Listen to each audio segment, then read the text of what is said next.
What's poppin', y'all? What's good? What's good? Yes, man. But I'm not a yes man. What's good, everybody, man? Welcome one, welcome all. My name is Ali Salaam, you dig? And we are live and on YouTube, you dig? If you like any of this content, my advice to you is go inside the description and go to our caffeine page, and you're going to find a lot more content where this came from. So what we're going to do today is we're going to read. What's up, Hell Ben? What's up, sir? We're going to read this report, man. Even though there's a lot going on in this world right now, there is a big ass hurricane. Pel Ben, actually, where are you at? If I'm not mistaken, aren't you from Florida? Because there is a whopper heading to Florida, and I would imagine that, you know what I'm saying, if you're in Florida, you would be occupied with that real shit. It's a huge hurricane, Ian, headed over there. I think it's at like 130 miles an hour or something like that. 120 miles an hour. Yeah, so man, hope you're safe and everything. And also in Russia, it's a lot going on in Russia where, you know what I'm saying, Vladimir Putin is making it's a draft going on. And the young you know what I'm saying, the young men is not for it. Especially the Muslims in Russia. They really not for it. They're like, dude, you trying to make us go more than everybody else. You know what I'm saying? So it's going crazy all over the world. But what I wanted to do is go live here on YouTube, hopefully with a topic that can get some new subscribers over here. And we talking about Robert Sarver. So I actually have the entire report. And so okay, actually let me read something before we get started for people who don't know. So Robert Sarver is this man in the middle. He is the owner of the Phoenix Suns. Okay, this article here says Robert Sarver is a son of a bitch, but the Phoenix Suns owner is a complicated son of a bitch. So basically what happened is he got hit with an independent investigation of like 70 past employees, 70 past business partners and stuff like that. And he has a long list of sexism, a long list of being sexist, misogynistic, and of course racist. And so there is no surprise that a older European man who's rich is racist. You know what I'm saying? He's probably Republican as well. You know what I'm saying? That's nothing new. You know what I'm saying?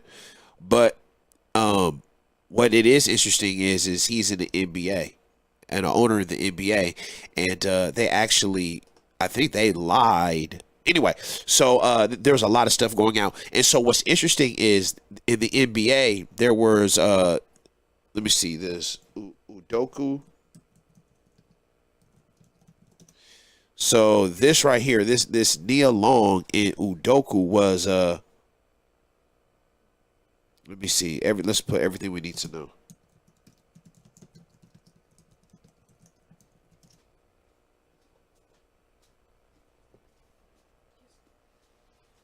Careful. All right. All right. Here it is right here.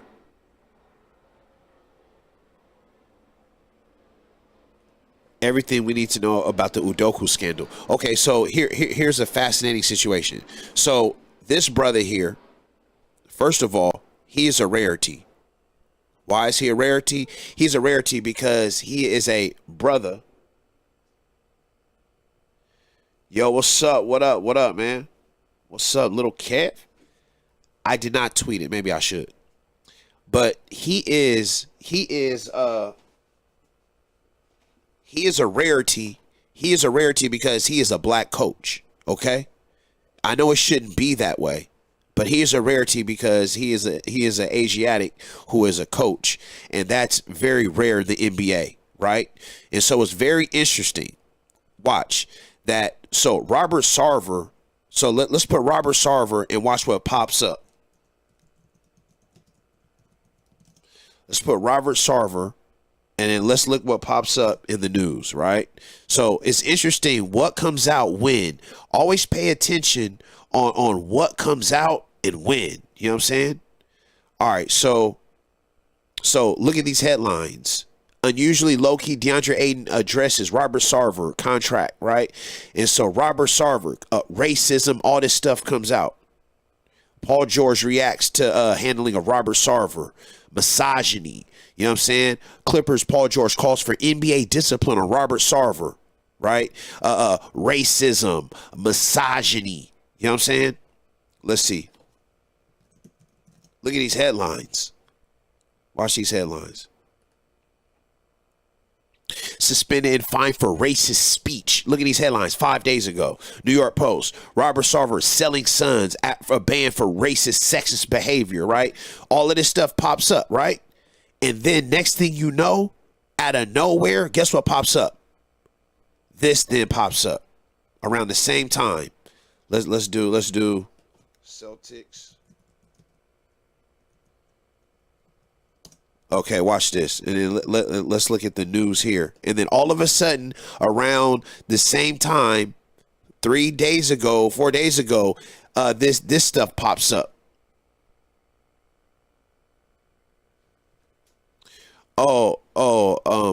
Pale Ben, you're familiar with Little Kev? Oh, that's dope. I didn't know that. Yeah. So, Pale Ben is from Florida, right? Little Kev, I'm not sure where you're from. I thought you was from LA for sure. And then I'm here in Inglewood. So look, it was very interesting that so then this Udoku situation comes out. And remember, the Udoku situation is all about like regular nigga shit, right? Like cheating, wives, Nia Long, scandal. You know what I'm saying? Very weird, dog. Very weird. What'd he do? Udoku had an affair with a woman on the Boston Celtics staff. He's facing suspension. So now this comes out. This comes out around the same time that the Robert Sarver situation comes out. And it looks like they're trying to throw out something to dominate the headlines. Thank you, brother. I really appreciate that, man. If you guys could do those things, you know what I'm saying? Those help the algorithm, you know what I'm saying? What did Ime Udoka do? He had an affair with a woman. So you mean to tell me, so it shows you how they be trying to throw narratives and stuff like that out. You know what I'm saying? So any which way, I have this, what else? So Robert Sarver. So look, the importance and question about Robert Sarver is not if he's guilty or innocent. This is something from AZ Central. He is guilty. Over a span of 18 years, the owner of the Phoenix Suns behaved in ways that were crude, obnoxious, and abusive. The evidence is abundant. He did a lot of nasty and bizarre things. What would be his penalty? All right, no. You see how they skated right past what he did? No. We're going to sit right on that. We're going to sit right on that. Look what I got. Chill. Look what I got. Chill. Look what I got. Chill. From, you know what I'm saying, Jewish lawyer groups, Wachel, Limpton, Rosen, and Katz. I have the report, the full report. Now, it was hard to get it because everywhere you look, there's everybody trying to talk about the report. Report, yeah, maybe just provide some information or edutainment for people trying to make it through the storm. You know what I'm saying? Report on the independent investigators of the National Basketball Association concerning Robert Sarver. So, no. We're not going to skate just past, oh, yeah, he did some pretty bad things. Nah, let's find out what this nigga did, though. You heard? All right, look. So as more people come in, as hopefully that, inshallah, more, as more people come, I will reset and let people know what's going on. All right. On November 4th. Yeah, how do I do that moderator thing? I don't know how to do that moderator thing. Never.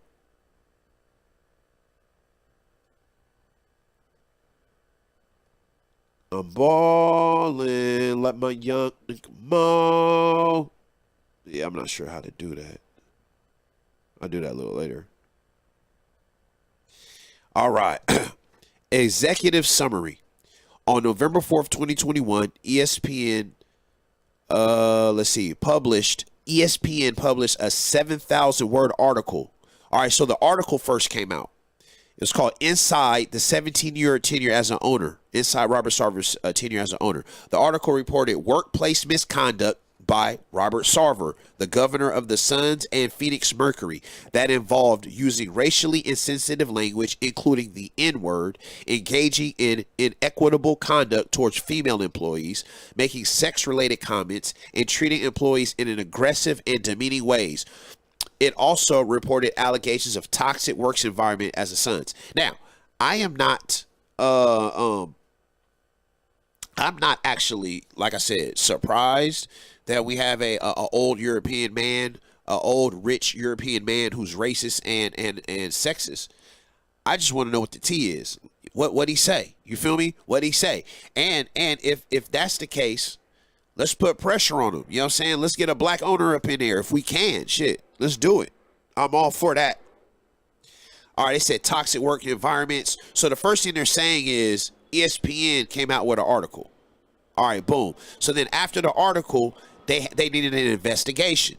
So this investigation was led by David Anders and Sarah Eddy. This report is the product of that investigation. Part 1 provides an overview. Part 2 summarizes conduct. Part 3 reports investigative findings. And Part 4 reports investigating findings concerning the Suns' workplace. Oh, so Part 3 was findings related to Sarver, and then 4 is the Suns. All right. The investigation finds that during his 18-year tenure, he engaged in conduct that clearly violated common workplace standards. All right, let's find out what he said, Doc. So the conduct was consistent over a period who interviewed over 100 individuals who witnessed. So think about this for a second, guys. When you're like super rich like this, like you have to be a billionaire. Let's look at his finances and stuff first. Who is this guy? Let's find out who he is first. Robert Sarver, born October 31st, so he's a Scorpio. October 31st, 1961, an American businessman, founder of Southwest Value Partners, a real estate development company. So that's it. It was just real estate, huh? Usually these guys are into a lot of stuff before they get enough money.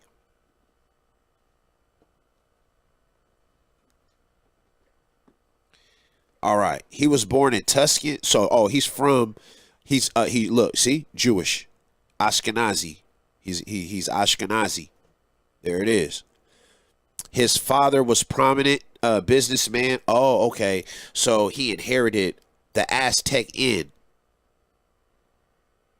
the Plaza International Hotel, the Aloft Hotel. So hotels. Look. Built and operated area Howard Johnson's. American Saving and Loans Association as a CEO. His died of a heart attack the year I was born. Robert Sarver would eventually donate funds to his alma mater, University of Arizona Heart Research. Sarver is a 1997 graduate of high school. So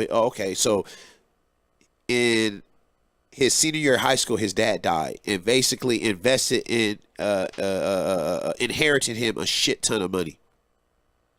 And then he got into banking and real estate. And then he got to the Suns. Because remember, I don't know if you guys remember, man, they hired Steve Kerr. You see, that's why these devils, they don't ever hire no black coaches. You know what I'm saying? Like how you in the NBA, real shit, and you don't hire a black coach. How's that possible? The NBA is essentially a all Asiatic, you know what I'm saying, sort of, you know what I'm saying, institution. How ain't no Asiatic coaches, dog?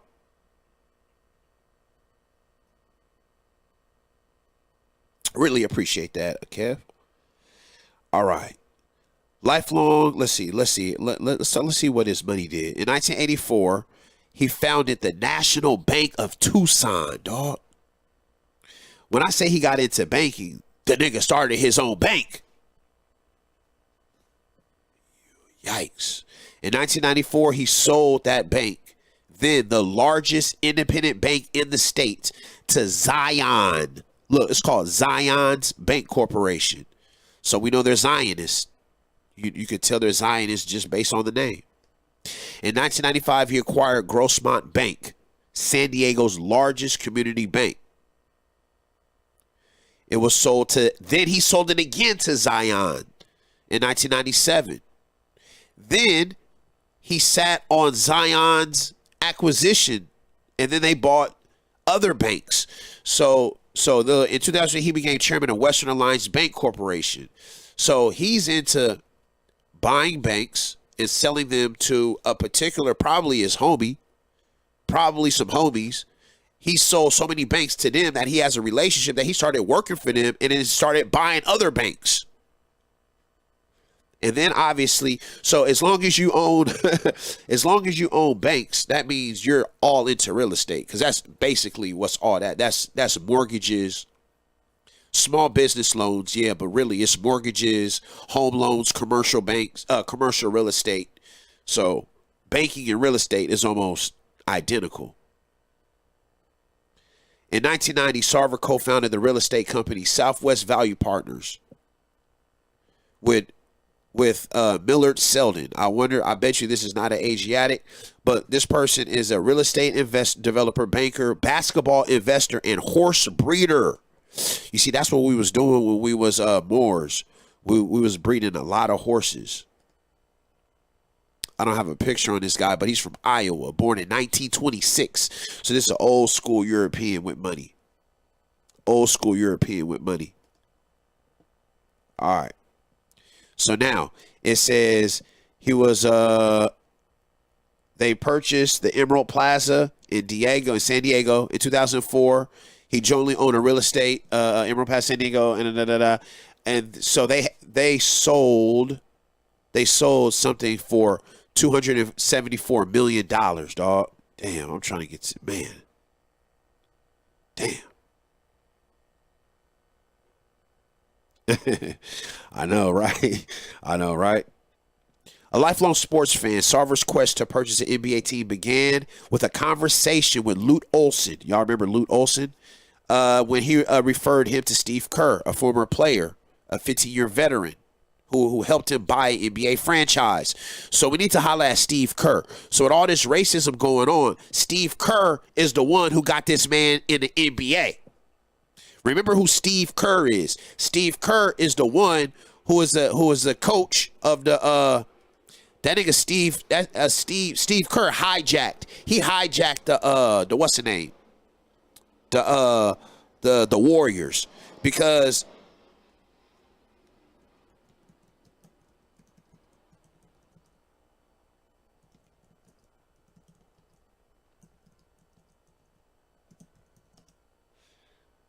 remember, Steve Kerr made the Warriors the best team, not Mark Jackson. Yeah, right.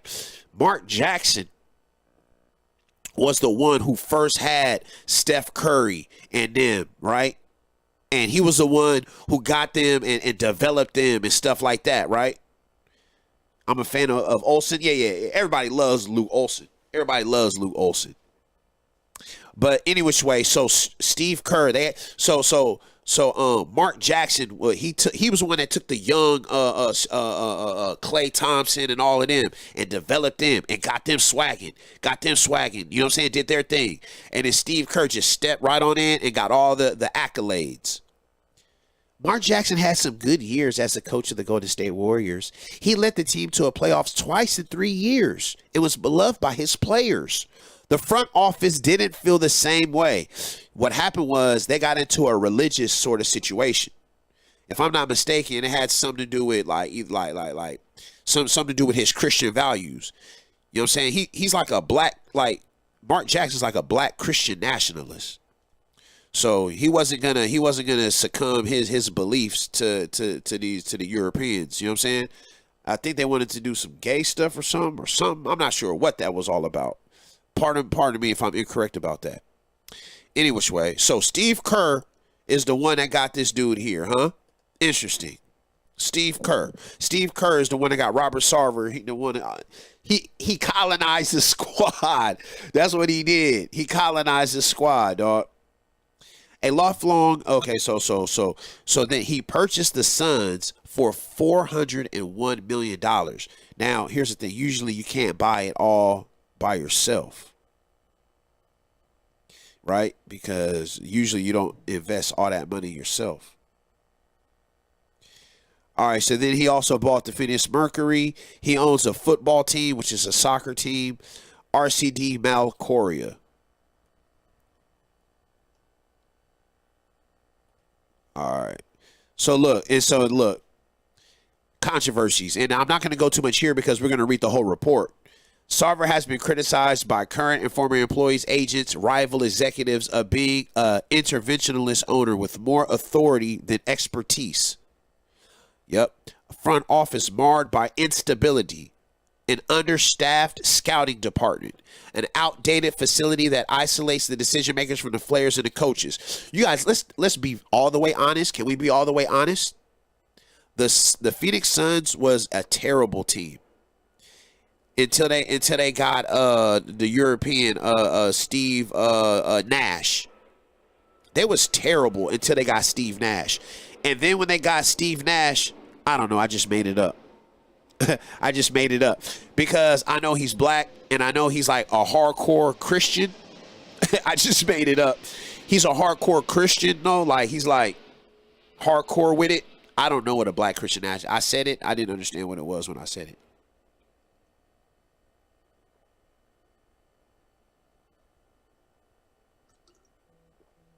it. All right. It says he said nigger at least 5 times in public. Anyway, we're going to get to that T. Let's get to that T. So we know who he is, okay? We know how he got in the game. We know his family. So we got it, all right? So let's find out about him. So here's some of the headlines here. Should Robert Sarver be forced to resign? To me, I feel like you have the right to be racist. But if we have the ability to take a team away from one of these guys and get it to the hands of somebody else, fuck it. Let's do it. Like, I'm going to be honest with you, like, anyway. Yeah. D'Antoni did run him into the ground. That's right.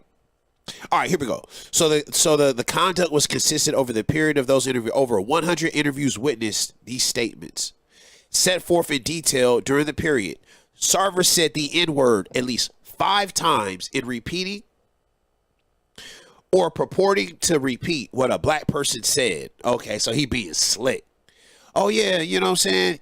Yeah, you know, Mark Jackson, you said that, you bitch nigger, I'm gonna beat you up, you bitch nigger. Like, you know what I'm saying? He did all that kind of stuff. He could have edited it himself. Sarver said the N-word at least 5 times in repeating or purporting to repeat or purporting, right? I didn't hear no black person say that. 4 of those after being told by both black and white supporters that he should not use a word, even in repetition of another. Sarver used language engaged in conduct demeaning of female employees. See, that's the biggest thing. See, when you're like powerful, shit like that, you know what I'm saying? Exactly, dog. Yo, Pell Ben, that's exactly what I'm saying. Imagine being so brazen that you don't even have to dog whistle no more. That's right. That's really what it is, especially when it comes to like sexual harassment. You're like, nigga, I'm so popping. I got so much money. I understand like all this cancel culture, but I'm still hard on these hoes. You know what I'm saying? Like, I heard that he even asked an employee, he said, do I own you? What? He over here trying to play mind games. All right. So let's see. He told a pregnant employee that she would be unable to do her job upon becoming a mother, berated a female employee in front of others, and then commented that women cry too much, and arranged an all-female lunch so that female employees at Western Alliance Bank, where at the time he was CEO, could explain to female Sun employees how to handle his demands. That one's. Yeah, I mean, I'm kind of hard on the host too. Nah, I'm not like, you know what I'm saying? You'll never in a million years hear about me doing sexual aggressive stuff. But I mean,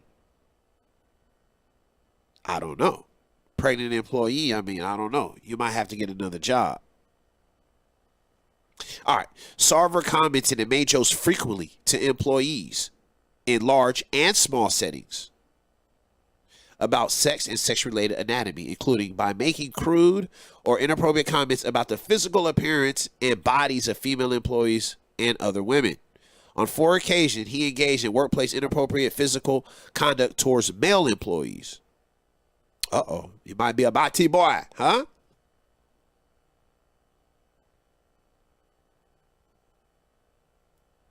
Over 50 current and former employees reported that Sarver frequently engaged in demeaning and harsh treatment of employees. So basically, he's on some slave master shit. That's what I should have titled this, man. Slave master owner.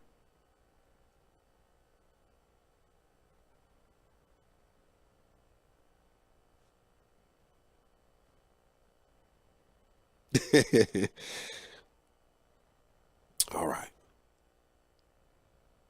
While it's difficult to identify with precision what motivated this workplace behavior, certain patterns emerge from witness accounts.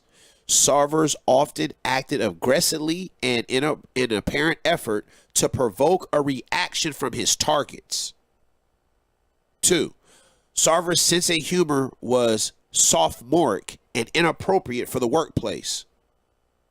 Sarver behaved as though workplace norms and policies did not apply to him. It's that part. It's that part. That is that part right there. You know what I'm saying? That the rich white man, that's that. All that shit don't apply to him. No.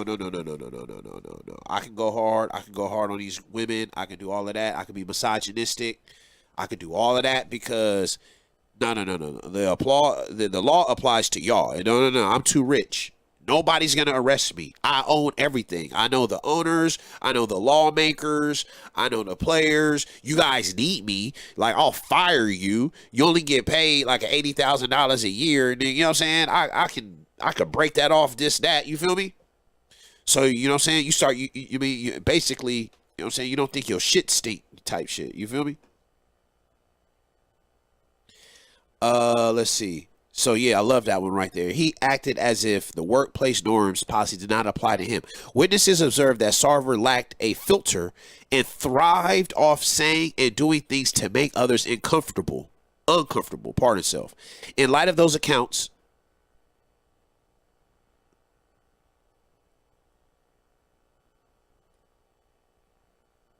is inherently so. We'll find out. Sarver told investigators that he has made substantial personal and professional contributions to social and racial justice causes. And I promote diversity, equity, and inclusion. Right? Like, I guess when everybody wore Black Lives Matter shit during the bubble pandemic, that ain't nothing. That ain't nothing, man. No other team in the NBA employed a higher percentage of people of color. 55%. So he's like, I got black people in the bag. No. I take that back. That probably means I got Mexican people in the bag. When you see people of color, dodge the hijack. That does not mean black people. Dodge the hijack. That could mean, first of all, that when you say people of color, that probably means not a lot of FBAs. If it is black, it's going to be Nigerians and, you know what I'm saying? Shit like that.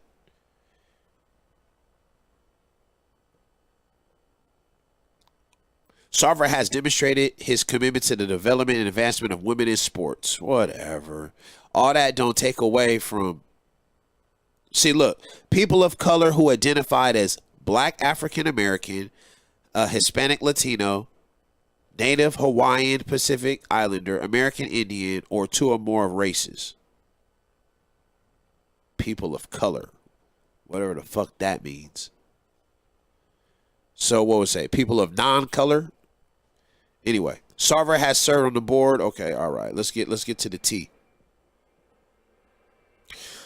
200,000 hours of tutoring and ACT prep in Arizona high schools, underserved communities, whatever. Witnesses also had positive things to say about their experiences with him. While these witnesses' reports on the submission received from Sarver's counsel were informative, they were not directly relevant to the investigator's task. So the lawyers, they dropped information, but it had nothing to do with the investigation. Sarver's views and conduct on all matters touching on race, sex, and gender. Oh, there was assessment on these things. Instead, the investigation sought to gather facts to determine it is okay. Process. All right, so we'll let me see. It's 43 pages. I'm on page 6. All right, so 150 former employees. 20 former employees had contacted investigators directly. Some people who worked in the ESPN article. It was November 2021. Since the investigation's inception, 320 people have been interviewed. 202 are current employees, senior team executives, 100 former employees, 12 minority owners, and Sarver himself.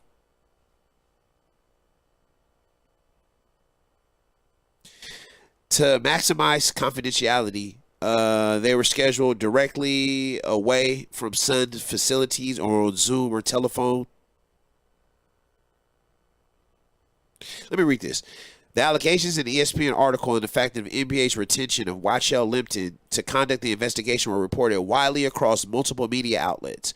Both the league office and the law offices are accessible through information online. All right. So they contacted all these people, okay? Foreign measures, 124 people whom the investigators contacted and interviewed failed to respond. Interesting. Many of the events alleged in the ESPN article were over a decade ago. The passage of time posed a significant challenge for the investigation. You see, this is what people don't do. People don't take time to actually read the, you know what I'm saying? They just go with the headlines. So it's very fascinating that we're going through this and we're reading this.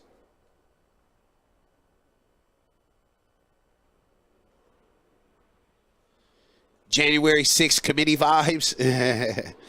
yo, little Kev, man. I was following you. I've been following you, but I was following you. I kind of backed off after, you know what I'm saying, we got a guilty verdict for old boy. He still ain't been sentenced, though, right? If I'm not mistaken, he hasn't been sentenced.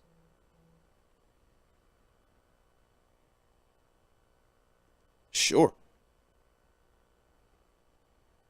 What's a AGU file, doc? I'm not sure what that is. The investigators tried to corroborate witnesses' recollections with contemporaneously records, such as emails and videos, but such corroborative material was generally not available, either because it never existed or because materials were not kept or discarded as part of a routine record retention practices, or happened such a long time ago. You know what I'm saying? You know what I'm saying? Let me see, what else? There was open-ended questions that allow people to talk. In addition to the interviews, the investigators reviewed over 80,000 pages of emails and text messages and other documents. Sheesh. They reviewed 51 videos of former employee meetings from the Sun archives. Oh. Wow. Also, social media posts, emails, videos. Requests for documents included human resources. All right. So we are now. Let's get to part 2. Standards. Okay, all right. Okay, all right. We don't have to do that. We know the standards. We know the policy. NBA Constitution and bylaws. All right, part 3, findings regarding Robert Sarver. So remember, so in part 3 is going to be findings on Robert Sarver, and in part 4 is going to be findings about the Phoenix Suns. Now you guys got to remember that there's always big time free agents that are trying to figure out where they're going to go. DeAndre Ayton, I think he might be a free agent, unrestricted or whatever. So it's like when it's time to figure out like where to go, if it's information that the owner is a fucking racist bigot, you know what I'm saying? A max young player might go someplace else. You feel me? You feel me?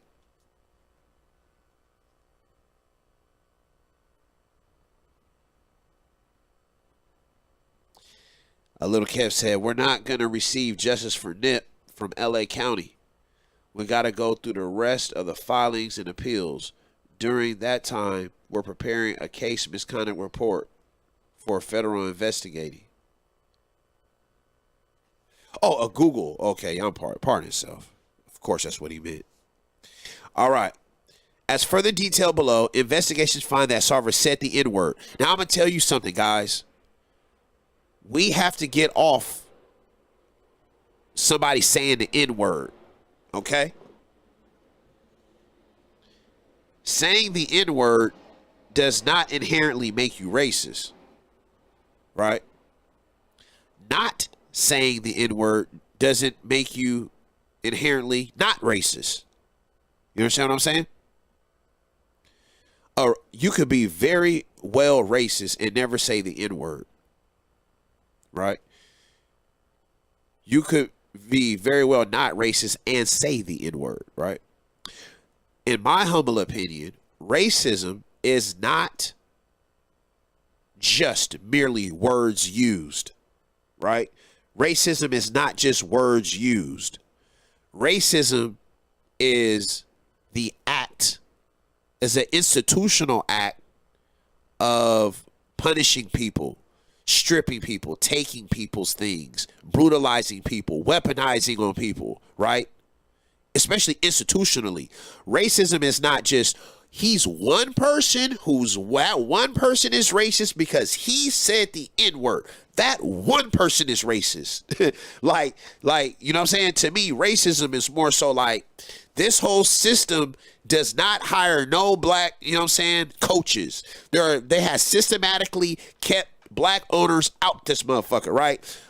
These laws here are proportionately, you know what I'm saying, disproportionately lock up young people of color.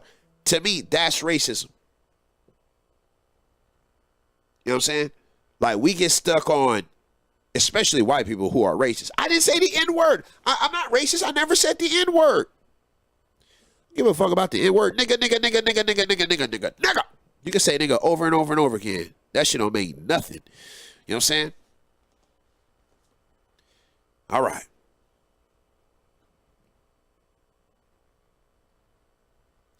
What's up, More King?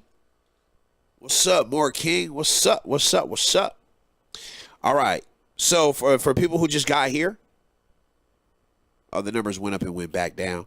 We are going over Robert Sarver. Robert Sarver is the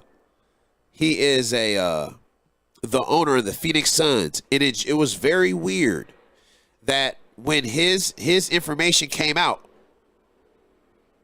like about him being a racist on ESPN, when all that stuff came out. Look, Lil Wayne is selling his waterfront mansion. I'm telling you guys, Lil Wayne is in financial dyers. Like, I'm telling you, Lil Wayne is basically on some like, he basically on some like crackhead shit. You feel me? Like, I hate to say it like that, but you know what I'm saying? Like, I feel like he's liquidating all of his assets. Like, I feel like that. You know what I'm saying? I hope he's okay, man. You know what I'm saying? Who am I to judge? I'm in, you know what I'm saying? I'm in financial situations my damn self. So yeah. It's just interesting to me that like they decided to come out with this Nia Long Instagram stuff, this like salaciousness about cheating, like literally cheating on your girlfriend. Like they dropped this story, improper intimate relationship. You're talking about a consensual, this man had a consensual sexual relationship with a lady. And they use that to overdo this particular story of a white owner who has done all of these inappropriate things that we were going over. Amazing. It says he made crude or sex-related comments in workplace settings. He spoke to him in demeaning and harsh ways. Numerous witnesses reported Sarver's aggressive behavior in the workplace. I mean, honestly, like to be a multi-millionaire, billionaire, you got to be a hog, right? You're Mars. Like in astrology, your Mars is lit. You know what I'm saying? So like you're very aggressive. You're a very aggressive. It says he's a demanding leader. I can see that for sure. I can see that for sure. Oh shit, I'm on Facebook. I totally forgot. I can see that for sure. Shout out to Facebook. Oh, it's a couple comments. All right, my bad. Anyway, it's different. 32 said the lady was Caucasian as well, huh? All right. Numerous witnesses reported Sarver's aggressive behavior. Witnesses said Sarver workplace actions often seem intended solely to provoke a reaction from employees, rather, or to embarrass them or assert dominance over them.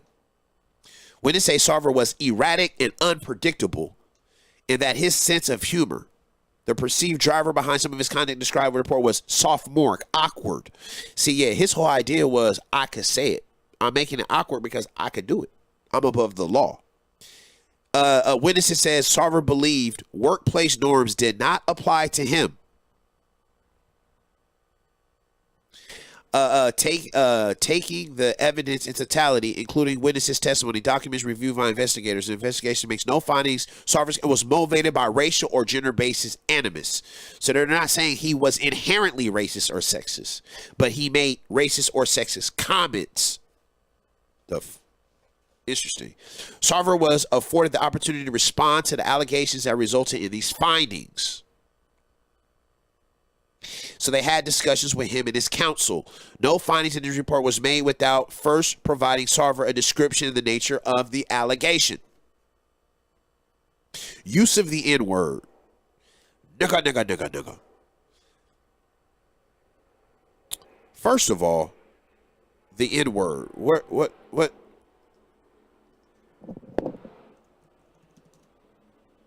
Nigger. Interesting. What is nigger? Like, you know what I'm saying? Not to be confused with Negro, Niger, or Niger State. Nigger. But it obviously comes from this. It obviously comes from Niger. Niger, nigger, Niger. Right? It's like, what's so wrong with it? You know what I'm saying? Like, I almost love the fact that we took the power away from it, right? Like, I kind of like that. You know what I'm saying? Now it's like, now when these Europeans say it, let's just not respond. Let's like not be triggered. Like that would be the next thing. Let's just not be, let's just take the power away where it's just like not even powerful anymore. You know what I'm saying? Anyway, in the English name, the words nigger is an ethnic slur. It's a use, the euphemism is called the N-word. But look, you see, remember we were Moors first, right? The word originated in the 18th century, an adaptation of the Spanish word negro, a descendant of the Latin adjective Niger, which means black. So remember, so the actual derogatory a faction of the word nigger derives from the fact that it's actually calling us black. You understand what I'm saying? Listen to what I'm saying. The reason why nigger is such a harsh word is because it means black.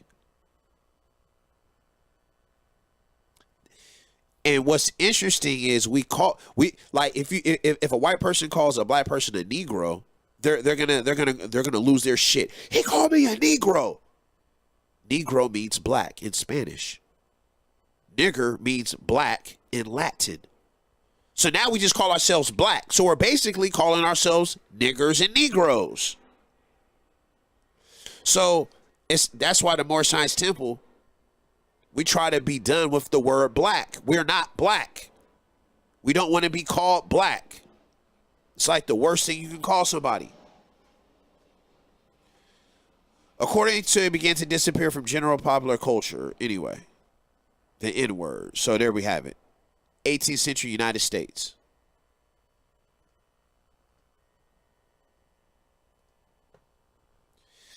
All right. As detailed below, the investigation found that Sarver said nigger in repeating or reported to repeat a person and one time in 2004, meeting to recruit a free agent player. A 2004, let me see, Phoenix Suns NBA free agency 2004. All right, let's see. 2004 NBA free agency. I'm trying to figure out like who could it possibly be, man? I know it's a bunch of players, but like who signed? It was anybody signed Karl Malone. It probably wasn't Karl Malone. Darius Miles. It was somebody who wanted to sign with John Barry. Probably not. Keon Clark. Kenny Anderson. Corey Blunt. Anyway. I wonder who they signed that year.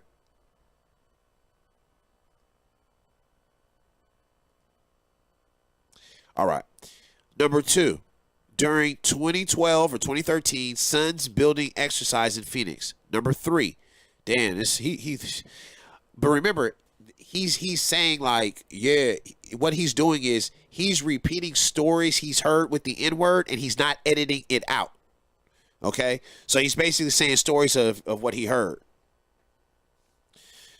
After the Suns' October 30th game, 2016 game in Golden State Warriors, 4. At least twice in between 2010 and 2017 in recounting an incident involving a player's family member. As early as 2004, Sarver was made aware that he should not use nigger, even when repeating another person's use of it. So here it is, the 2004 free agent recruitment. During a 2004 meeting in connection with the recruitment of free agent player to the Suns, Sarver told a story about his college days in Arizona in which he said nigger in repeating what he claimed a black person had said. 4 witnesses present for the meeting offered accounts that, though slightly different from one another, directly support this finding. It involved a black college basketball coach or a black student playing basketball who greeted somebody else saying, "What's up, my nigga?" and reported to repeat what that person, Sarver, said, the N-word. So yeah, he repeated it. Yeah, he said, "What's up, my nigga?" So he said, "What's up, my nigga?" Like he repeated it like it's a slick bastard. This slick bastard. All 4 witnesses recall Sarver's quoting of the N-word as an uncomfortable moment. One meeting attendee remarked privately to another, "That was kind of fucked up." In a separate conversation held after the meeting, one attendee said to the other, "What's up with that story?" 3 of the witnesses recalled that immediately after Sarver had finished the anecdote, an attendee made a joke to change the subject and ease the tension. After the meeting, one witness told Sarver that he could never say the N-word, even when quoting somebody else. You think you got to tell somebody that? You know what I'm saying? He knew that. All right, here's a team building exercise. It was a team building exercise with members of the coaching staff, some members of the front office. Sarver said nigger and purporting to repeat what he had heard a black player say. The exercise involved each player complimenting the player next to him and identifying something the speaker do to help win more games. According to several witnesses, Black Suns players made a statement that included the N-word. So the players was like, that nigga could jump higher. So that's probably what he said. That nigga could block out. You know what I'm saying? That nigga need, you know what I'm saying? That nigga need to work on his left hand. You know what I'm saying? You know what I'm saying? According to several witnesses, Black Suns players made a statement that included nigga. Most witnesses could not recall the precise comment the player made, but recall the player saying that a white Suns player had something African Americans call, that a white Suns player had, quote, something African Americans call niggas in him. After all the players had spoken, Sarver summarized what the players had said, and in doing so, repeated nigga. 3 witnesses said that the players reacted negatively to Sarver. I mean, all of these is like, whatever, dog. They signed Steve Nash, Stephen Hunter, and Quentin Richardson.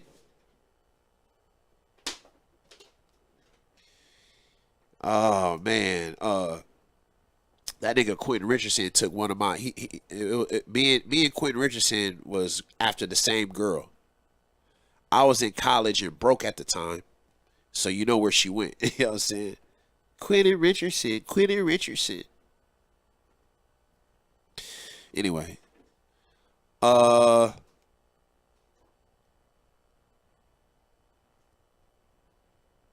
That's funny. Hey, Kev, thank you for sharing that, dude. Thank you. I was trying to figure it out. Who was these free agents, right?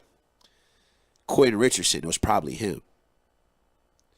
As noted above, Sarver admitted to investigators that the N-word, that he said the N-word once in repeating what a black player said. Well, I just repeated it.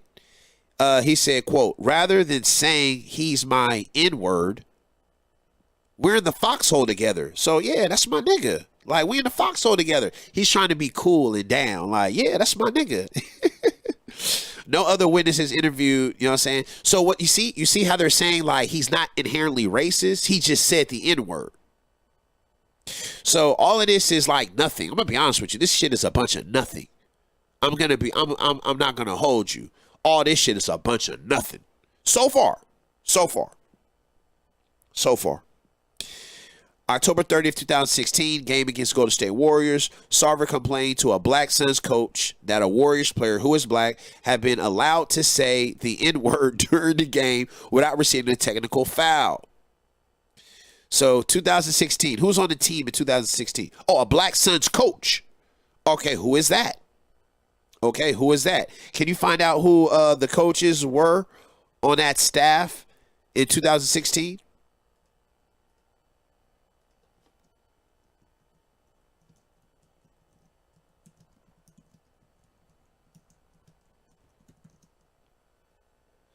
Here it is right here. Phoenix Suns coach, head coach Earl Watson.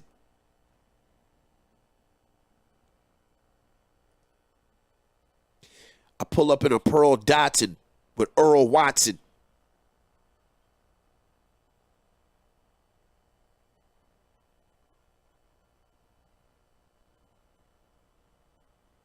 Got your girl watching. I'm in a Pearl Dotson with Earl Watson. Let's see. Announced Earl Watson. No. Naming Jay Terreno, assistant head coach. Tyrone Corbin. It's Tyrone Corbin. Because they say it's an assistant coach, right? Oh, but no, it could be anybody. It could be somebody. It says he just participated in some things that are 100% to be classified as racist, but himself racist? Absolutely not. Yeah, I mean, he's just repeating the N-word. Like, he's just repeating what he heard. He wasn't saying, like, you nigga, shut up. You know what I'm saying? Noted New Orleans, what does it say? Noted New Orleans social service group drops racist name. Interesting. I wonder what that is. With a right click. I'll right click that shit later. We talking about this dude right here for people that just showed up. We talking about the Suns owner. We just going over the report that was dropped. It's an investigation. You feel me?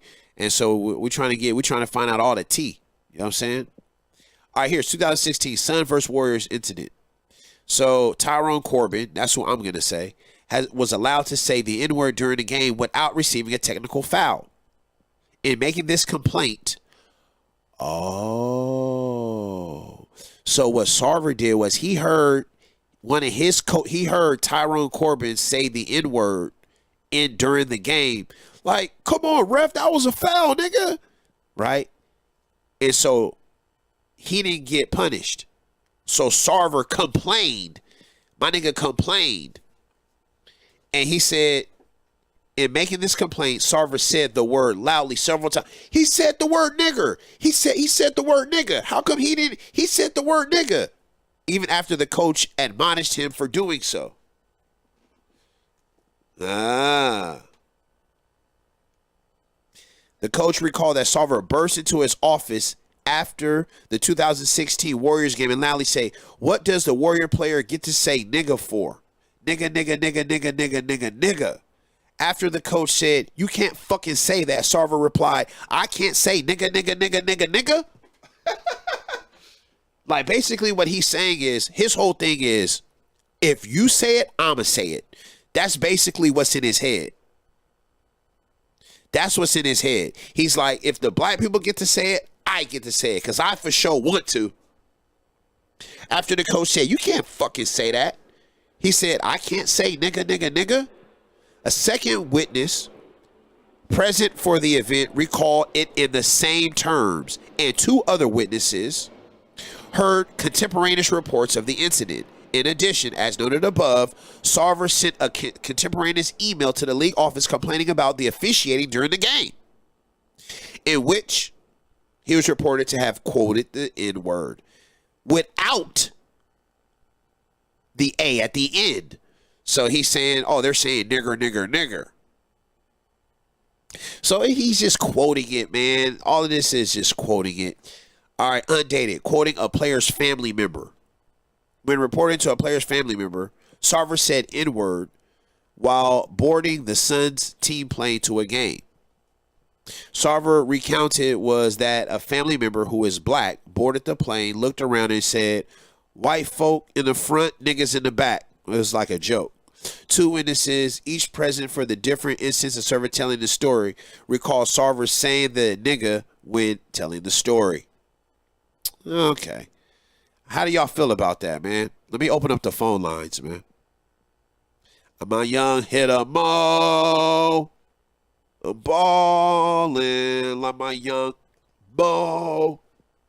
Let's see. Where am I at? There we go.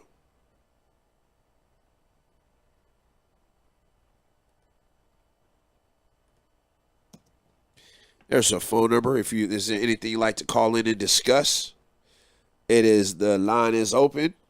You can discuss, you know what I'm saying, you think it's a big deal, not a big deal. You know what I'm saying, anything you want to share.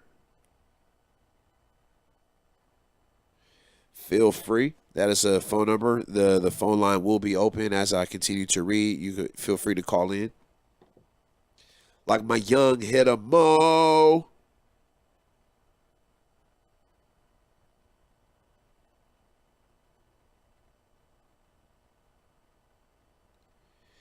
Yeah, hey, man. Yo, Roger Stone is in a lot of trouble, huh? That nigga Roger Stone is in a lot of trouble. Like my young hitter Mo. All right, let's see where we at. I'm going to put the phone number in the chat just in case. Just for further prosperity. Yeah. All right, cool. Let's see. The investigators did not identify anyone who heard this remark. All right. As detailed above, the investigation finds, so damn, they talking about a nigga out of 20 years and 300 employees. That's all they found? Nah, you can't take the teams. I don't think this is enough to take the man's team away. I'm gonna be honest with you. I mean, I'm gonna be honest with you. I wish I could say, you know what I mean? I would say it right now. There's a word I would like to say, but I don't want to get striked by YouTube. So let's just say it rhymes with bracker. You know what I'm saying? A blacker. You know what I'm saying? I would love to say that. The ESPN article reported 3 specific instances besides of those situations where Sarver engaged in confrontation with black coaches. Now here we go. See, I want to know stuff about, did he not hire people? Did he blackball people? You feel me? Did he, you feel me? Like stuff like that. Was he hard on black season ticket holders and shit like that? That's what I'm talking about. Not if he said the N-word. ESPN article incident above about engaged in confrontation with black coaches. In exchange with a black coach about diversity. Okay? A dispute with a black coach about a sports agency, and an incident with a black coach about Sarver threw a stat sheet onto the table in the front office. All of these, the investigation finds that these incidents occurred and that the black coaches involved believed in each instance that the confrontation had a racial dimension. However, the investigation does not find that Sarver conduct was motivated by racial animus. So it's not enough to.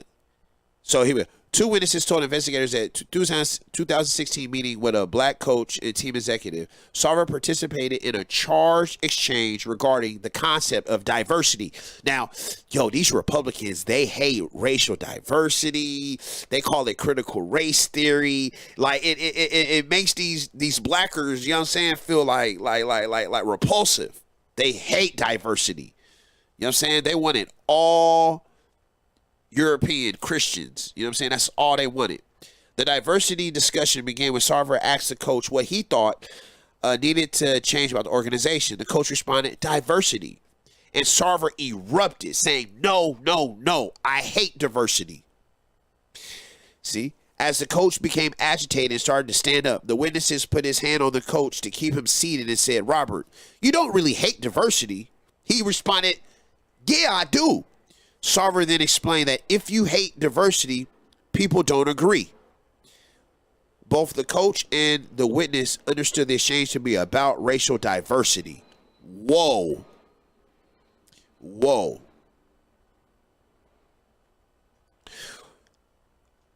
See,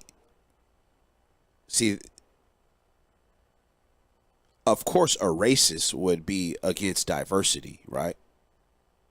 Because if I'm a leader, I could find enough white people to follow that are highly skilled, who I like, and who are you know what I'm saying, well positioned, you know what I'm saying, for the position, you know what I'm saying, well qualified.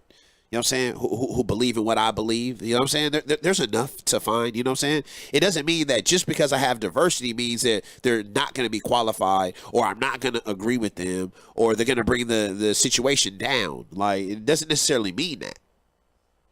When interviewed by investigators, Sarver denied that this conversation occurred as described above. He recalled a discussion with the coach as a one-on-one meeting at a restaurant. That he expressed the value about diversity of thought in offensive and defensive basketball principles, but did not comment on racial diversity. Cap. Shit sound like cap, don't it?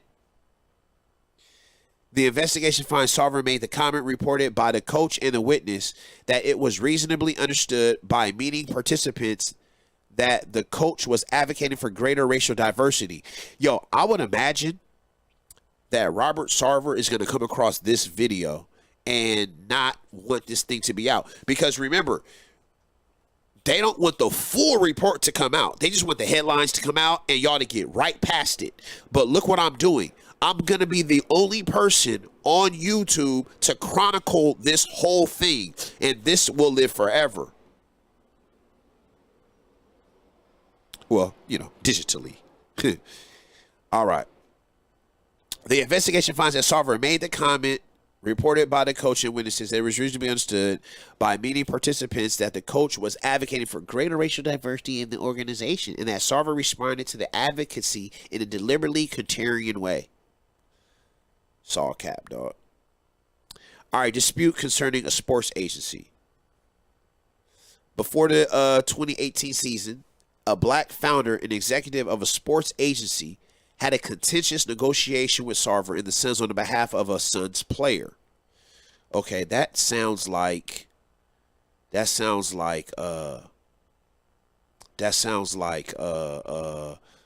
Jay-Z, LeBron's people, Rich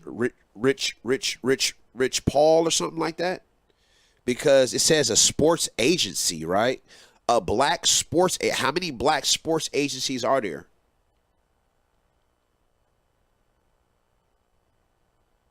You know what I'm saying? Like, had so on the behalf of a black Suns player, that speak on the behalf of Suns players, right? So the first thing I think, and in 2018, I'm thinking of uh anyway, we'll get to that later. During the negotiation, Sarver told the agency executive, whose agency reported a black Suns head coach, that dual representation of coach and player constituted a conflict of interest, and that he would fire the coach unless the coach first fired the agency. Word of that ultimatum got back to the coach, who confronted Sarver and communicated that he perceived the ultimatum to have racial connotations, given that the coach, agency executive, and the player are all black and Sarver is white.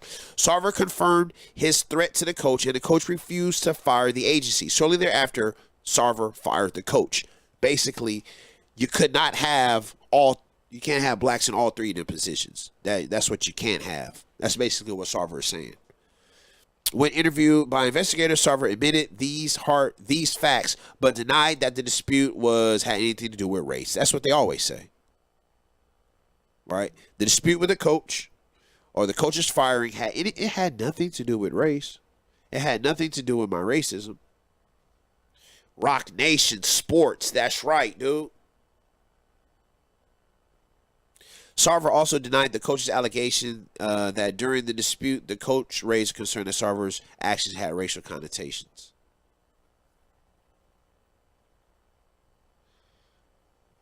Executive had demanded that during their difficult negotiation that the Suns trade the Suns player. Let me see. Phoenix Suns roster 2018. Oh, this is a recent team, guys. This is like the team currently constructed that damn near won a championship.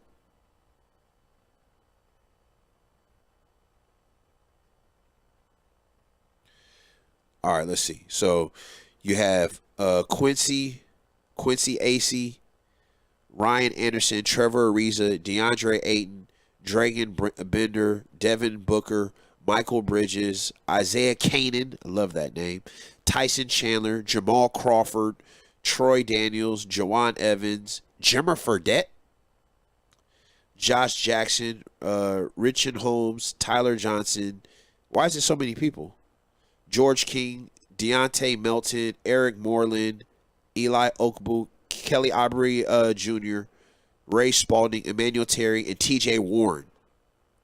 It's so many players. That's like way too many players. All right, Sarver said that the firing of the coach was prompted by the recommendation of his front office staff, who complained to Sarver that the coach was acting unprofessionally in front of the players. All cap. Investigation finds, emphasis mine about the cap. Investigation finds that the coach did, in fact, bring up race with Sarver in connection with the dispute regarding the agency. It has to be Jay-Z and them agency, dog. Or either Jay-Z's agency or LeBron and them agency.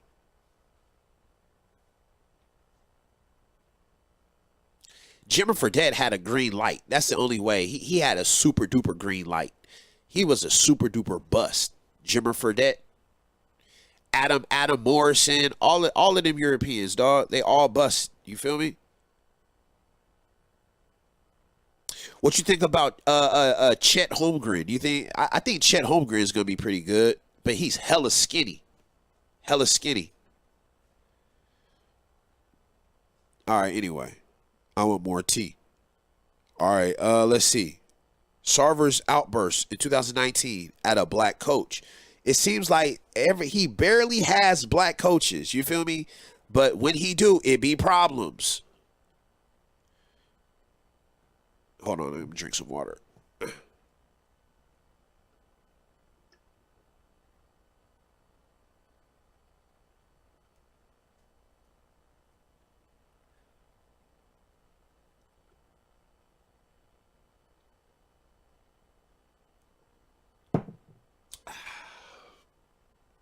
All right.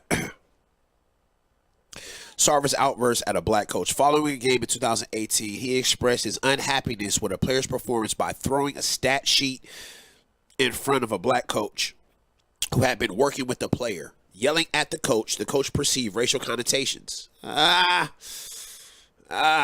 don't know. We need to know something. The coach explained that his perception came not from any specific comment, but rather from the dynamic of a white person acting so disrespectfully toward a black person. A dynamic that coach had experienced growing up in the South. So he just tried to demean him, I guess, you know.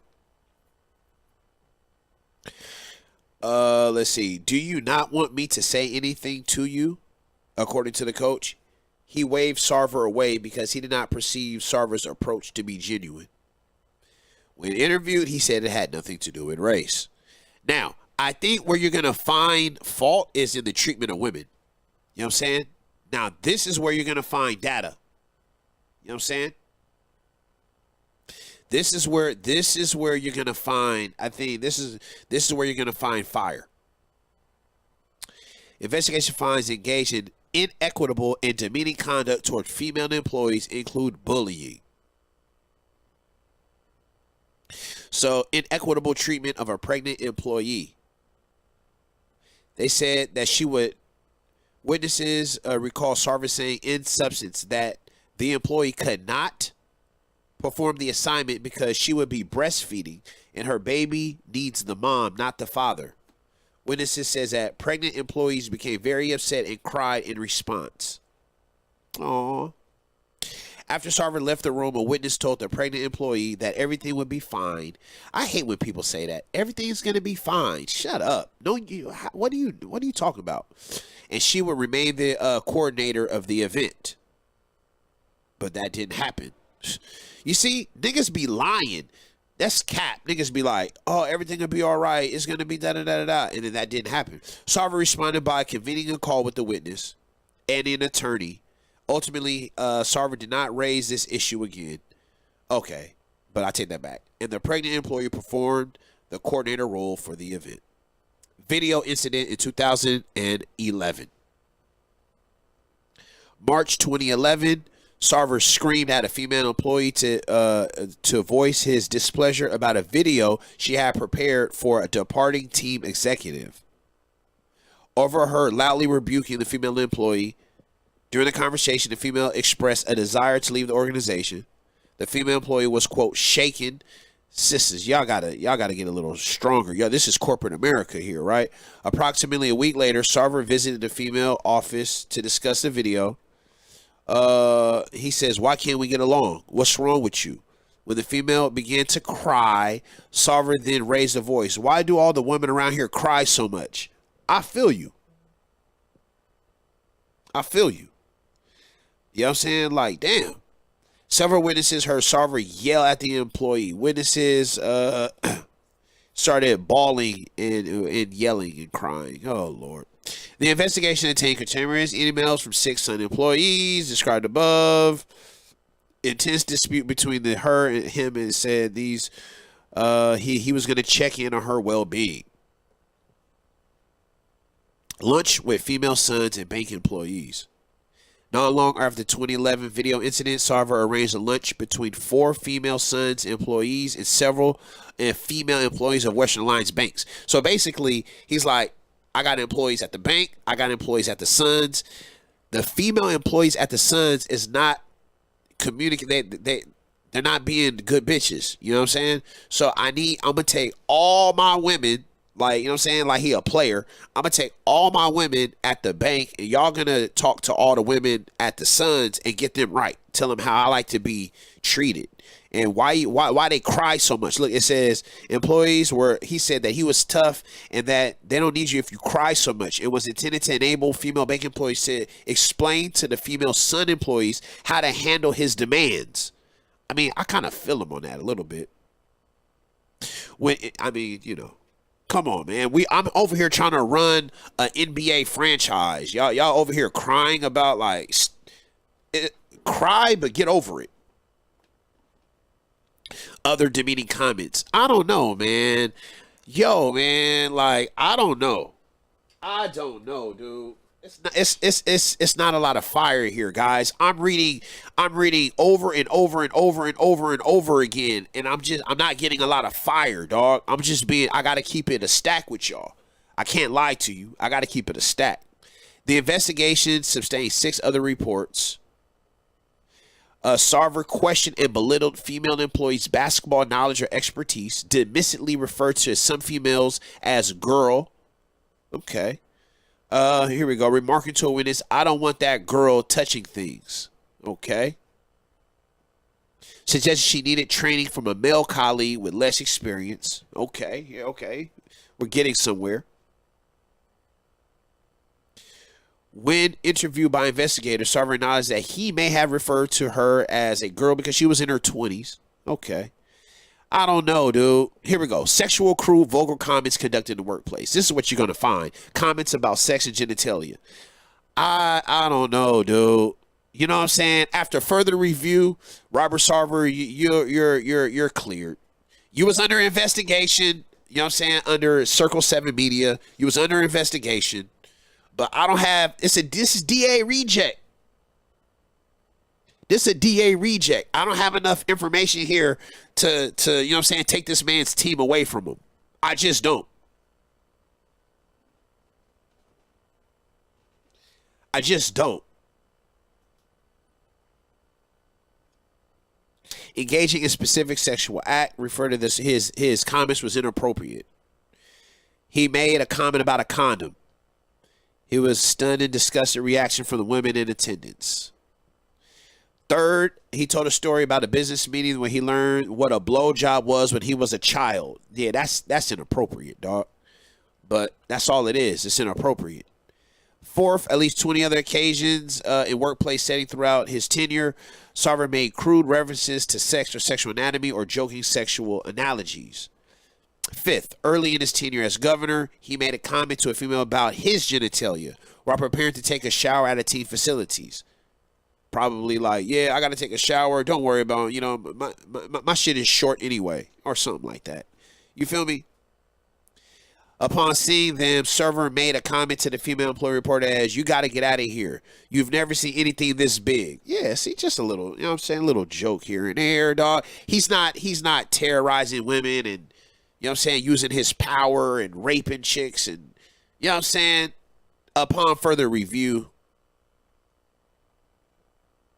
I'm actually about to stop here, honestly. Attendees reported that the circulation of the photograph was inappropriate. Okay, so it was a picture of, let me see. Sarver raised a team meeting with Sun should consider marketing opportunity with a company that manufactured licensed swimwear. Okay, all right. Finally, the investigators collected documents which Sarver forwarded to a small number of male sons. Yo, you know what it seems like now? It seems like that ESPN thing was a hit piece. It was a hit piece on Robert Sarver. Somebody was trying to get him out of here. Because remember, you're talking about billionaires, dog. They have intel. What is it? Operation. What is it called? Opposition research. You know what I'm saying? They had to have private investigators operate opposition research, and then they went to ESPN and did a hit piece. Because nothing else here is worthy of him to like lose his stuff, dude. Sarver once grabbed a male employee at a party and they danced pelvis to pelvis. You know Europeans, they do the little gay jokes. Like Europeans love them gay jokes and stuff. Like it's not, I don't know. I'm not seeing much here, dog. Third, 2016, Sarver used a shower meant for use by coaches and stood naked in front of a male employee. The employee reported feeling extremely uncomfortable during the incident, told 2 other employees, whatever, I'm out of here. During the ALS Ice Bucket Challenge, Sarver pulled down the shorts of a male employee in front of the team. I'm out of here. Yo, shout out to Robert Sarver, man. I'm not seeing nothing here, dog. You know what I'm saying? Real shit. You know what I'm saying? Of course, man. If you're gonna if you know what I'm saying, as a rich man or whatever, you probably were crude, said some jokes that was inappropriate, but nothing Donald Sterling level, nothing Weinstein level. You feel me? Shout out to Robert Sarver. So I think this is a non-story. You know what I'm saying? This Ime Udoka, you know what I'm saying? That's more salacious. It's about Neil Long. You know what I'm saying? All us, we love Neil Long. Some of us may have, you know what I'm saying, fob tour. You know what I'm saying? JOM. J-O, you know what I'm saying, tour. So, all right, that's what it is, guys. Thank you guys for tuning in. My name is Ali Salaam. If you guys want to leave a voice message about the situation, all right, let me take this phone call. Ballin' like my young hitter Mo.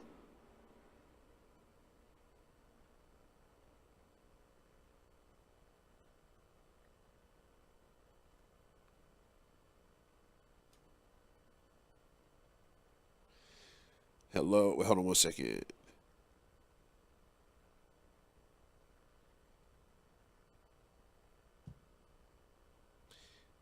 Yo, whoever called, I did not have. All right, yeah, call back. Whoever called, call back. Yeah, go ahead and call back. Yeah. I'm straight now. I didn't have it hooked up.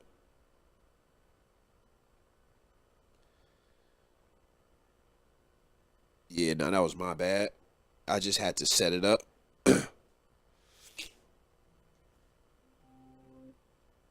Thank you for calling CIRC7E Media, man. What's your name and where you from? What's going on, brother? How you doing? It's Kid calling. Yo, what's up, brother? What's good, man? Yeah, not too good. How are you? Man, fantastic, man.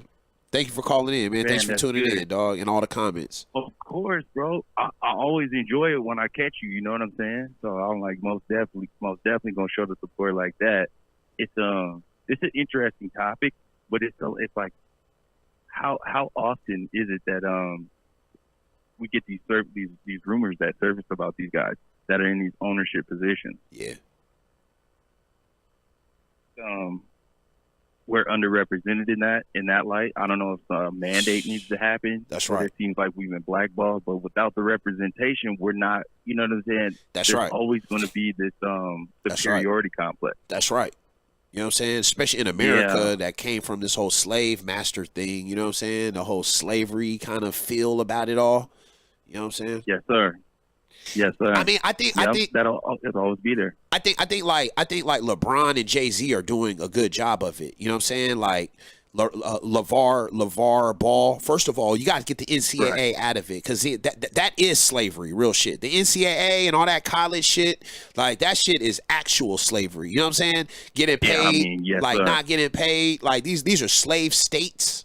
You know what I'm saying? Like, yeah, exactly. You know what I'm saying? Exactly. Yeah, and so and so they're creating these rules where first of all, let's cut out the NCAA. Let's do that. Like, you know what I'm saying? Right. And then let's leverage our, you know what I'm saying, all the players together. First of all, agency. Why do we have all these, you know what I'm saying, non-black agents? Like, especially in the NBA where the money is already like allotted for. You feel me?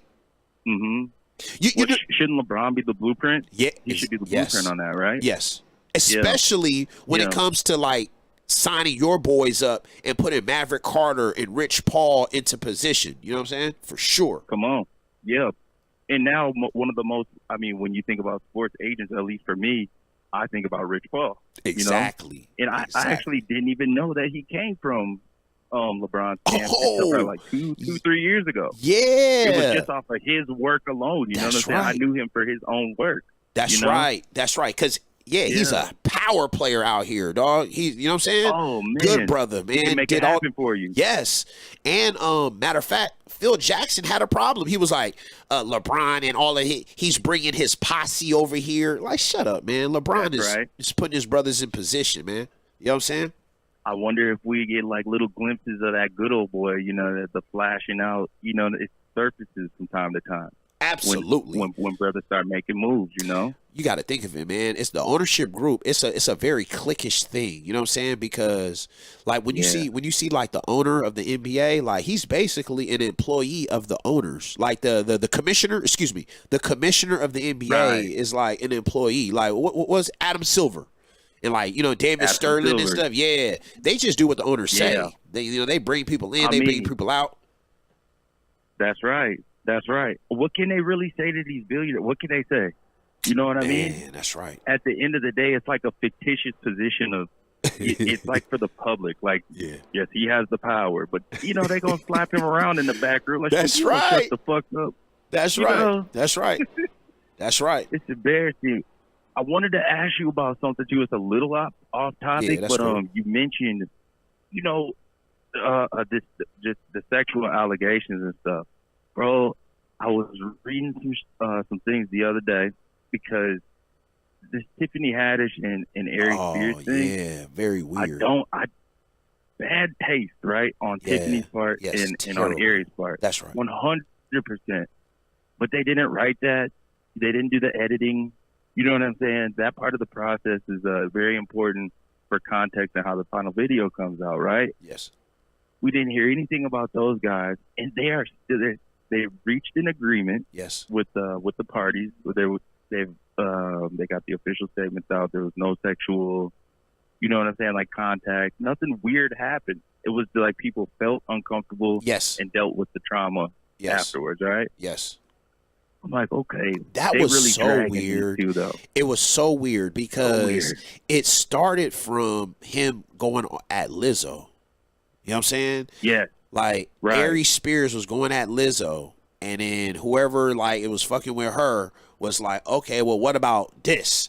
You know what I'm saying? It kind of reminds me of DJ Academics. Like, he had a bad week this week, and then they started, you know what I'm saying? Yeah. It was like, pile on Ari Spears, and then this shit came out, and then we saw what we saw. It was uncomfortable, dog. It was uncomfortable. Oh, it's over, right. It was. Cringy. It was cringe to the max, you know? Cringe, dog. I'm trying Cringe. You know what I mean, bro? Yeah. Like, what were y'all thinking? Exactly. What were y'all thinking? Exactly. The only I'm like, man, okay, if we're looking at their situations at that point in time, I'm like, man, I just got the eviction. I'm gonna have to fucking do this though. Yeah. I still have my roof. Nah, you what gotta. kind of position was they in? Yeah, you know? nah, man, you can't take everything, you can't take anything. No, you can't. Like, you gotta have you gotta have some standards amongst yourself. Like, fuck that. Right. So we're not drawing any contracts out in anybody's blood, but that kind of is like a sell your soul type moment. I mean, shit. You know, when you even feel if it's so complete, you know you wrong. Even if it's not like, okay, let's say there is no like Illuminati and you sign over and all that stuff. But what if it is? What if it is something like spiritually, like, you know what I'm saying? Like, because you did something so despicable to open up more opportunities. So in a sense, it is real. So in a sense, that shit is kind of real. You feel me? Like, it is though. Yes, that's how you manifest your own destiny. Exactly. You just created an internal conflict with yourself when you knew you went against your moral compass. That's right. You know what I'm saying? That's right. It has to make it hard to look at yourself in the eyes when you do shit like that. Yo, man, and some of these devils, they want to know that. They want to know, like, where's your limit? Like, you know what I'm saying? What can I do? Where are you at? Yeah, where you at? Like, I need to know. Where you at on this? Yep. Look, this is the second part of it, bro, right? So I'm reading some more, and I ran into the Wire news service. Do you have the city news service Wire? I saw that around the Nipsey situation. You got on that. You know what I'm saying? I saw that. Yeah. Yeah, but I'm not. I am not. Can you get text messages on this number right here? Okay. I'm gonna text you that link, and that'll be a great resource for you. And you get the Wire services. You know what I'm saying? You get everything the news gets at the same exact time, so you can beat them to the punch if you want to. And so, you know like, what I'm saying? and I kind of looked into it, right? You have to pay for it, right? It's like, nope, this one's free. Oh, this one's free. Okay. Yeah, you're gonna like it. So I'll tell you about it offline. There's a little trick to the trade to get in the back door there. Okay. You know what I mean? But you'll have access to everything. Yeah. But Danny Masterson, from that 70s show. Okay. Remember Hyde, I think his character was. Hold on. Danny, let me see. Masterson? Yeah. Okay, there he is. Yes, I see him. Danny Masterson. Okay, what about him? Who is this guy? Okay, curly-haired guy, right? Yeah, I see him. This devil right here. I see him. American I don't have actor. a problem with Scientology, right? Okay, Scientology. Okay. Oh, I sexual don't have any assault problems with allegation Scientology. trial. Oh, Come on. Now check this out. I'm gonna give you just a quick synopsis, okay? 3 women accusing him. Very solid accusations, though. You know, we see these things sometimes. We're like, yeah. These are Yeah. these are the real deal ones, and they got like he did some crazy stuff he's been accused of. Wow. This has been going on for a long time, and you get to shit, looking huh? off into this. Oh my God, man! Not only did initially it was 3 women accused him of heinous abuse. I'm talking like he was going up in people when they were sleeping, man. In the exit only. You know what I mean? Damn, weird shit. Yeah. It started with his long-term girlfriend. She had to go to the hospital and get her area taken care of. She woke up bleeding like profusely. Damn. Yeah, man. So get this then. So she winds up breaking up with him, and all that. She has another famous boyfriend, now husband. It's some singer for a rock band. Okay. So this fool winds up messing around with Scientology. Well, as they're like progressing with their relationship, he's helping her work through these traumas and stuff, her past, and then she tells him about this incident, and he's like, "You gotta do something about this. That's, you know what I mean? You got violated." So she does, and then all this other stuff starts to manifest. Now they begin to get the Sprinter vans popping up, and people, hopping out and filming them and like following them around. There's so many of these stories like this with Scientology, but I read about 5 hours, man. I couldn't stop reading articles about it. It is such a bizarre and corruption-filled, like gang stalking and harassment to sexual abuse victims. It is the craziest thing, and I'm like, it's just ironic that we're smutting out a couple of hours, and you got a real monster. It's looking like right here, and we're not hearing nothing about that. I didn't hear nothing about it. You know what I'm saying? Wow. Right. So everybody that I asked, bro, said the same thing. They ain't heard nothing about this. Now, did you do a show recently about Riza Islam and his wife? Was that you? No, that wasn't me. Okay, all right. What's going on with bro? It says something like Riza Islam. It said it was a question. It was phrased as a question. Did he rape his wife? Okay. And then it was like, did Farrakhan? Oh, that was all access, all viral access. That's who that. You know who he is? Mike Larry, yeah. So any which way, yeah. I was just like, because the Nation of Islam, I know they I have respect for the nation, but I know that they did, you know what I'm saying, or Farrakhan. He kind of dabbled in Scientology for a short period of time. You know what I'm saying? I was not feeling that at all. Not at all from the nation, Yeah. My dad was a member of the Fruit, and I'm not a Muslim myself, but I grew up in that culture, and I felt we're not supposed to be messing with anything except for the Quran, right, and Allah's word. So I mean, I don't know. You know what I'm saying? I don't know what they do behind those doors. Yeah. So let me see. March 17th, LAPD confirms investigation to sexual assault. Okay, that's the Danny Masterson thing you got there. Yeah. But so what you're saying is about the Scientology. You're saying with the Scientology is they are harassing. Yeah. They're harassing victims. Is that what you're saying? I don't know if there's been any convictions. This case has me fascinated though, so I'm gonna follow up on it and find out some more of these things about Scientology. I'll let you know what I find out. Okay. But there's been an overwhelming amount of people that have had these same accusations towards Scientology. According to the documents obtained by Ortega, the 3 women who were reportedly also Scientologists claimed that the Church of Scientology pressured them not to contact authorities about their claims. Yes, sir. Yes, sir. I feel it's a manipulation tactic, but this is what they say to the victims, that anybody that has like that gets something happens to them, they go, you need to do some Therapy. what do they call it? Some type of counseling. But they say you need to do some soul searching and find out what your soul did on such and such a planet or in such and such a dimension to make you, you know what I'm saying, to make you a victim of this. Like, this is payback, basically. This is your karma. Some So sort of figure karma. out why you're getting that. Okay. Yeah. I'm gonna be honest with you, I dude. think that's so fucked. Dude, I'm gonna be honest with you.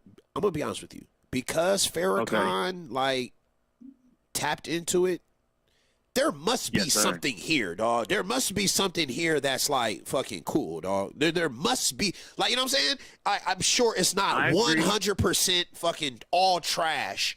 You know what I'm saying? Right. I'm sure there's something, because think about it, it's called Scientology. So it's probably the idea of scientifically or using science as, I don't know what it is, so I don't know. The root word is actually different. And that was actually, I heard Reza Islam talking about this a few years ago and breaking it down. But the root word for Scientology is actually, it's a different meaning than what we would expect. Okay.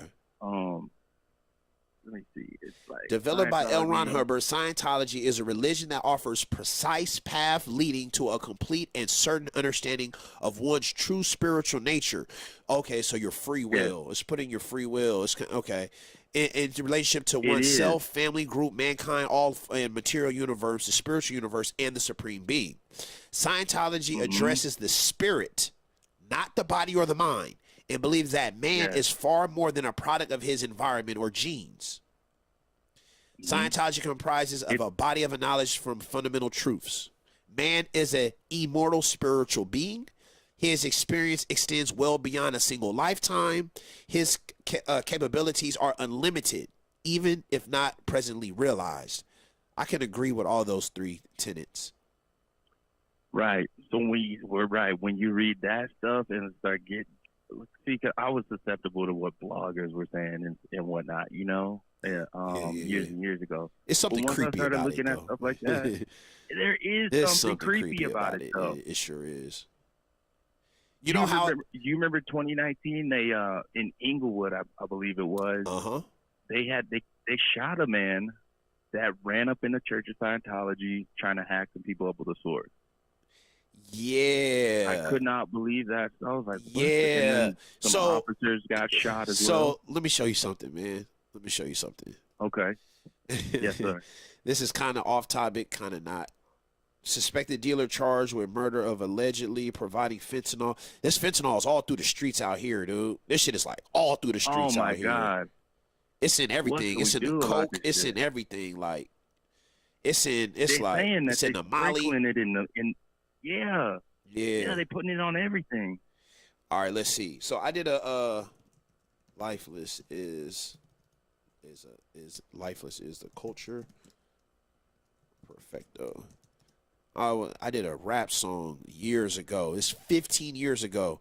Like, if you see this video, right here, I don't even have to click play, right? In the thumbnail, if you look at the video, if you see the building to the far left, that is what is now the Scientology building in Inglewood. So, like, you know what I'm saying? So before it was there, see, you could probably see it now. It should be in about 5, 4, 3, 2, 1 there. So on the so that's me behind that bar. That's my nigga Colombo, and then over there to the left, that's where the Scientology building is. And then on the one underneath it, it says Perfected Life is a Culture, and then it says Monumental Watch. This was what it was before the Scientology, and so that Scientology was there. Watch. Yeah, that Scientology was there, and it's still there. And so it's weird because not a lot of people walk into it. Here it is. Not a lot of people walk into it. We walk straight past it, and it's just there. It's just there, bro. It's just there. I'm like, and so I would imagine it was probably a brother, like who? Let me see. So a man walked in there. Let me see. Let's find a picture. I should go to Google. Think it was the 28th, 29th of March. Yeah, when you walked in there, really, that story is remarkable. how little information there is. Yeah, there's about a that. lot of brothers, you know what I'm saying, who despise the Scientology thing. There's a lot of brothers. Suspect drove Bentley. He drove a Bentley. Yeah, he was God. doing all right for himself. What the hell?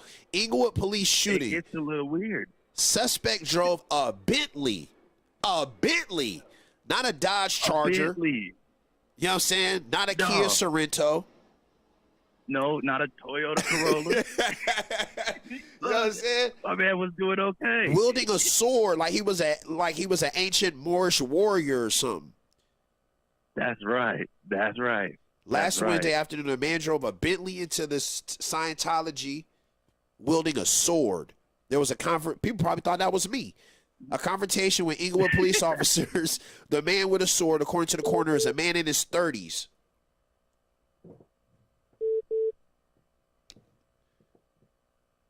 Hey, brother, whoever's calling them, I'm not. Let me see. I'm not sure if I could put everybody on the phone at one time. So just wait until the phone call is over. According to initial reports from Inglewood police, the two officers were wounded, one in the hand. So the man was in his 30s. We don't even know who the brother is. You come, you don't, you do what you want to do. You mind your business and you go home. Nobody here is gonna bother you," said Renee Murphy, a fellow Inglewood resident. Yeah, man, they're just there, dude. It's there, and it's fucking beautiful, man. The Scientology building. The Scientology. We got the one that we have in Portland. It's right downtown, man, and it's fucking gorgeous, right?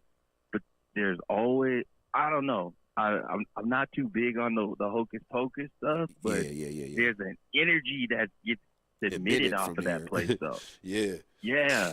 I never been inside. I don't make eye contact. You know? Yeah, huh? I just keep it pushing if I gotta go back. Keep that shit pushing. There's one more thing I want to drop on you with that Inglewood thing, though, right? All right. And so the Los Angeles Sentinel, they put a piece out. I believe they dropped it on April 11th of 2019.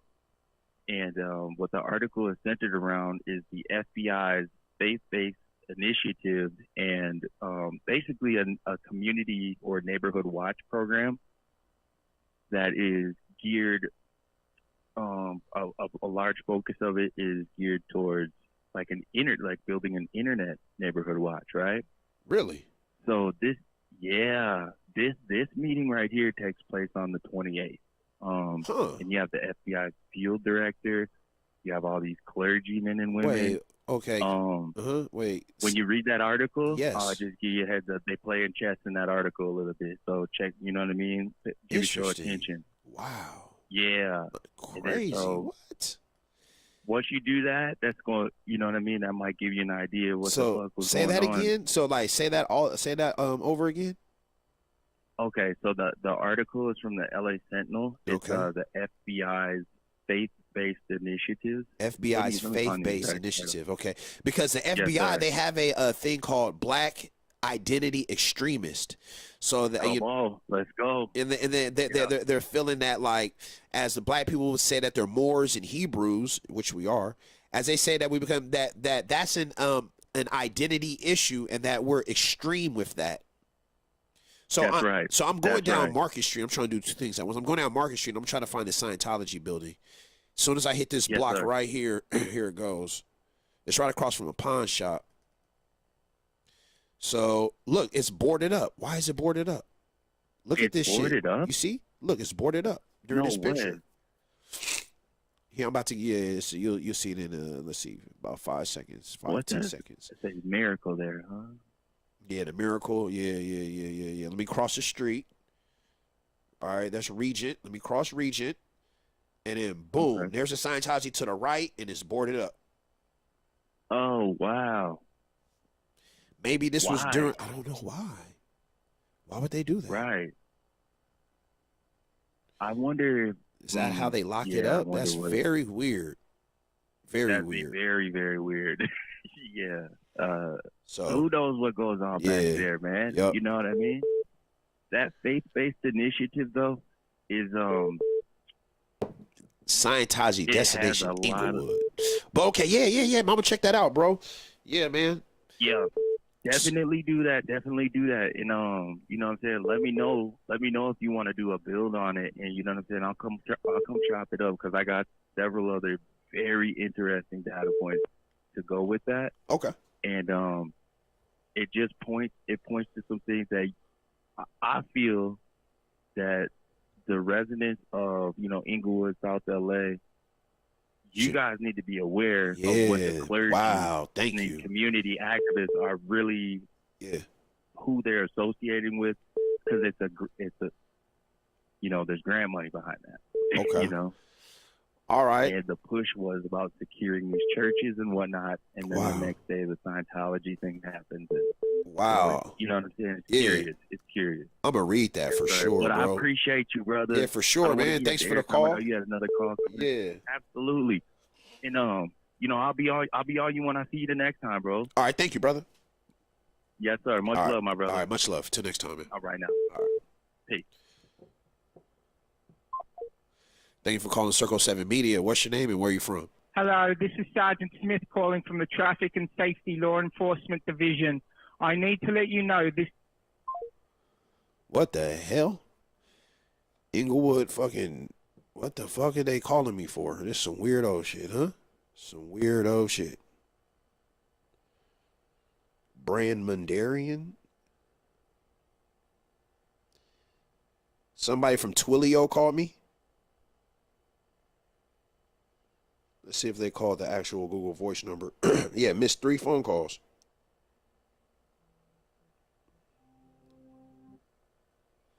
Thank you for calling. To hear your phone verification code for dual press 1.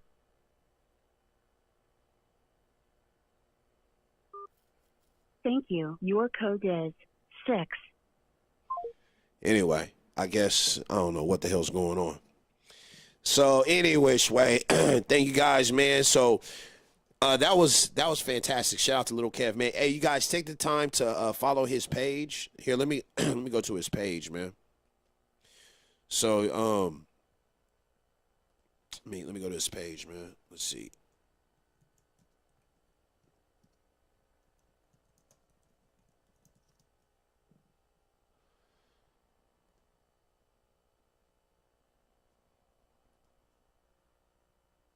Oh, babe, it's time to take him to what's the name?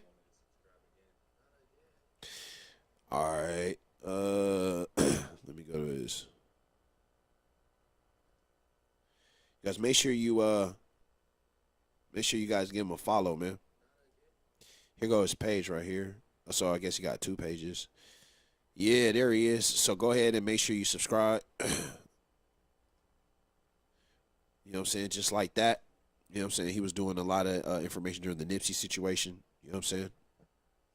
So that's what it is, man. It's a great show. You guys, thank you guys for tuning in.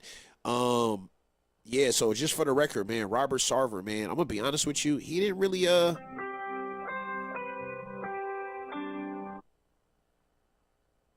Hello? Hello? Yes. Thank you for calling CIRC7E Media. What's your name and where you from? Yo, what's up, punk? Yeah, man. So he did a really good job during the Nipsey Hussle situation, man. A lot of during the trial and stuff like that, he provided a lot of good information, man. So shout out to him. You know what I'm saying? Take the time.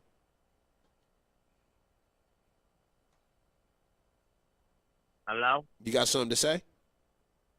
Son, you are... I like these guys. I'm sorry, I didn't hear what you say. So I'm sorry. Can you? What'd you say? You can't. Did you guys get that? I didn't get that. Try one more time, man. I think your phone's breaking up. Keep running.